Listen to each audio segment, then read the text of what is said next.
Hey everybody, welcome back to my channel. I hope that you guys have liked the past few videos. I know that I'm a very new YouTuber, but today we are going to be talking about time management. Well, let's go. Alright, so the first thing that I wanted to figure out when I was managing my own time was how much time I had in a week to do anything I wanted to. Well, pretty much. So first I calculated this a while ago. Alright, and it starts with the number of hours in a week. So 24 hours times 7 days in a week, came to be 168. Alright, number of hours I sleep in a week. That was 8 times 7. That's about how many hours I sleep in a week. And that came to 56. And then I took the number of hours I sleep away from the entire number of hours in a week, and it came to 112. Okay? And then I took 7 times 5.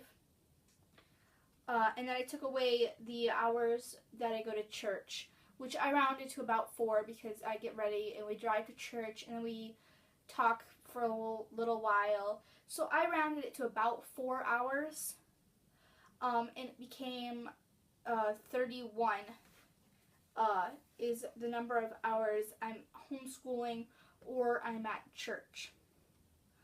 And I took that number away from 112 and it became 81.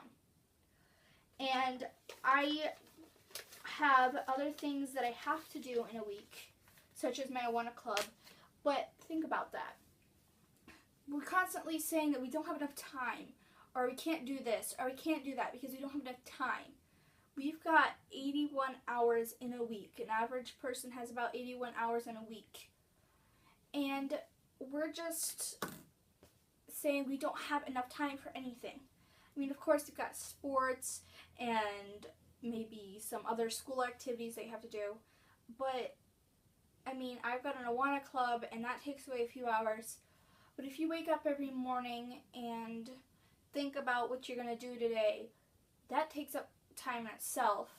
It's okay to think about a little bit and maybe have a planner, but don't think so hard about what you're going to do in your day that you're going to be so overwhelmed with how much time you spent on this thing, and this was supposed to be done in this amount of time, you're supposed to do it in this order, and that's just not the way you're going to want to live. You're going to want to have free time, so set aside a time that your family can spend at least 1 hour together. And I found that it could just be watching TV. Our family really loves to play board games, like really good ones. Like we've been working through a game called Pandemic Legacy, and you play the game and you work together on it, so it's really good. And our family likes to play Minecraft together, and we just like doing things together as a family, especially games and stuff. So it's really good to set aside a time for that, and it's also good.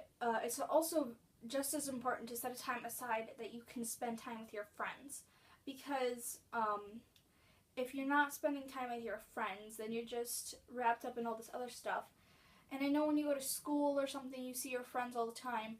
You actually need to set aside a time where you're actually with your friends.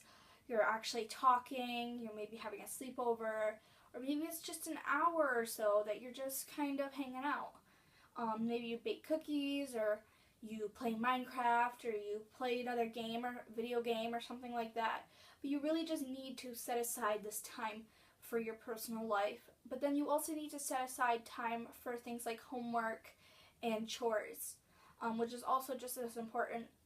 And one other thing that's very important when you're managing your time is you have to have a time for yourself.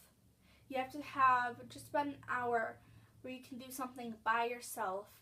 And, I mean, when you're younger, like me, you can't really do something by yourself. A lot of what I do right now is when I do something by myself, it's usually a bike ride to Dollar General. I go there, I buy a snack, I kind of walk around, look at their craft stuff, and I come home. Or I'll just work on crafts, and that's kind of my time, and I'll use that time to kind of think about stuff and do stuff like that. You want to set aside a time to go play outside, to spend time outside and just be outside. And it doesn't really have to be playing outside or exercising outside, just to be outside. Run around for 5 minutes, 10 minutes, take a break, do it again. And between running around, you can do some work. Our family likes to do schoolwork outside because we're homeschooled.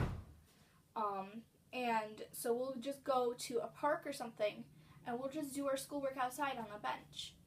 And so I really like doing that. And it's just really good for us to be outside more, not just sitting and watching YouTube on the computer or on our iPad or iPhone.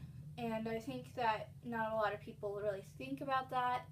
They just kind of sit there, and an hour passes, and another hour passes, and they've got homework and books to read. And even if you don't have homework or anything, you've still got lots of books to read. I came across this really good book. It's called The Book Thief, and it has a movie that goes with it, which isn't nearly as good as it. But I would not touch I've got a Kindle that I use for games and stuff, but I would not touch it. I was completely into that book. I love the book. I read it before bed every night. It was my favorite book ever. So it's really good to find a book that you really love, that's really long, and just read it.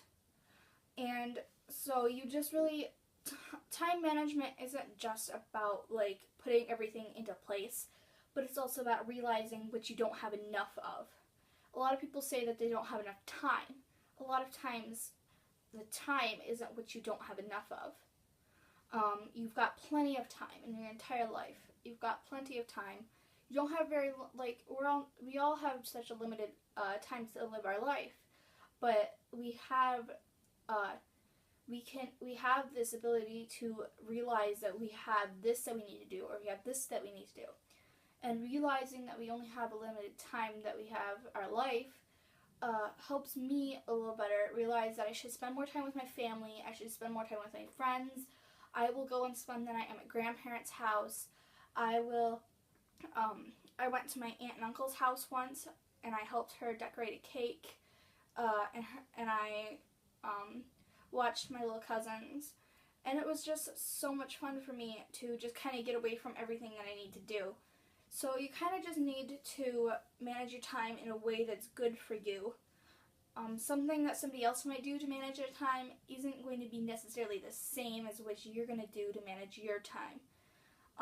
Because I'll manage my time differently than somebody who goes to public school, who has sports, and who has clubs, and who has all this other stuff that's going on. I get my schoolwork done at maybe about 1 o'clock every day if it's a good day. But then I have my violin practice and all my other stuff, and I just can manage my time really well depending on how I'm feeling that day. So it's kind of just depends on who you are, and there's some people who are better at managing their time than others. So I think that it's all really up to you to manage your time, and it kind of just, I think it helps me understand that I need to spend more time working on this than this. And I know I've said that a lot, but it really, really, really is important that you spend more time with your family and friends. Homework and sports is not nearly as important as having your own family relationships, because you don't want to grow up and never want to see your parents or your brothers or your sisters ever again. I've seen a few families like that, and they're just not good, and I don't think I'd ever want to live my life like that. Alright, well, I hope you guys all really like this video. I hope that it'll help you with your life, in time management. And I hope to see you guys all next week. So, yeah, I hope you guys all have a great rest of the week. Bye.